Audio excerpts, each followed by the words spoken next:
Եթերում հայ մայրիկն է, երբ իմ 2.5 տարեկան աղջիկ օրվա ընթացքում մի քանի անգամ առաջարկում է իր օգնությունը կենցաղային որոշ գործերում, ես միանգամից չեմ երջանկանում, կարծելով թե փոքրիկս շատ աշխատասեր է եւ իմ փոքրիկ օգնականն է։ Ես գիտեմ, որ նման գործերը հիմա փոքրիկիս ընդամենը զվարճացնում են, ու որ մի քանի տարի հետո նա մոտ անգամ դրանց չի գալու։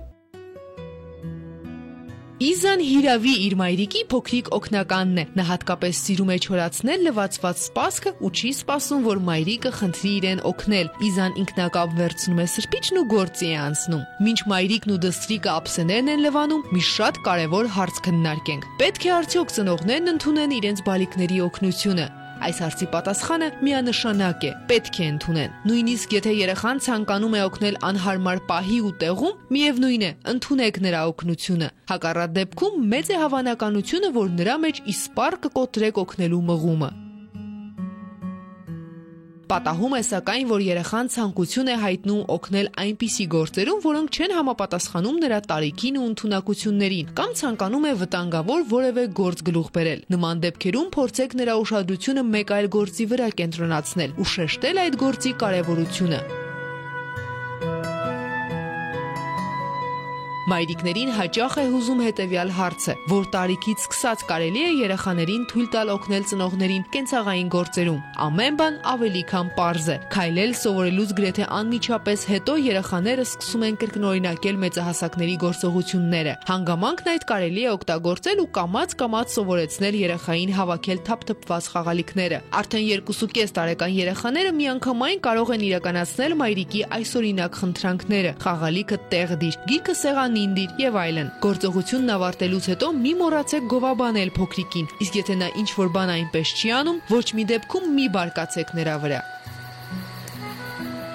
3 տարեկանից սկսած փոքրիկին տրվող առաջադրանքների ցանկը կարելի է կամաց ընդլայնել ու բարդացնել։ 3 տարեկան երեխան միանգամայն ինքնուրույն կարող է մաքրել սեղանը հացի փշրանքներից, ջրել ծաղիկները, սրբել ցածր հարթություններից փոշին։ Ծնողները պետք է հիշեն, որ երեխայի առաջին փորձերն ամենայն հավանականությամբ կձախողվեն, բայց հուսահատվել պետք չէ։ Ժամանակի ընթացքում երեխան կհմտանա ու ավելի հազվադեպ կսխալվի։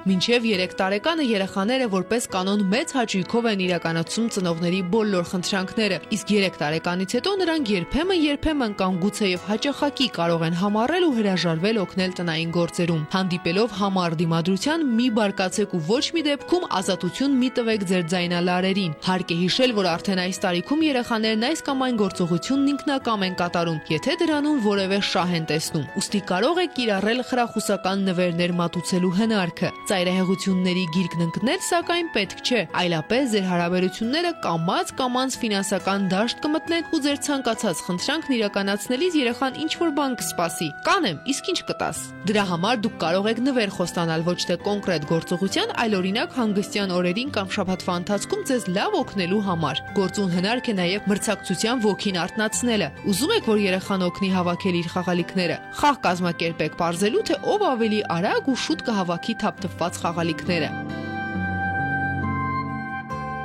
Ցանկացած դեպքում գործն ավարտելուց հետո մի մոռացեք փոքրիկի շնորհակալություն հայտնել ձեզ օգնելու համար ու թույլ տվեք, որ նա գիտակցի կատարած աշխատանքի կարևորությունը։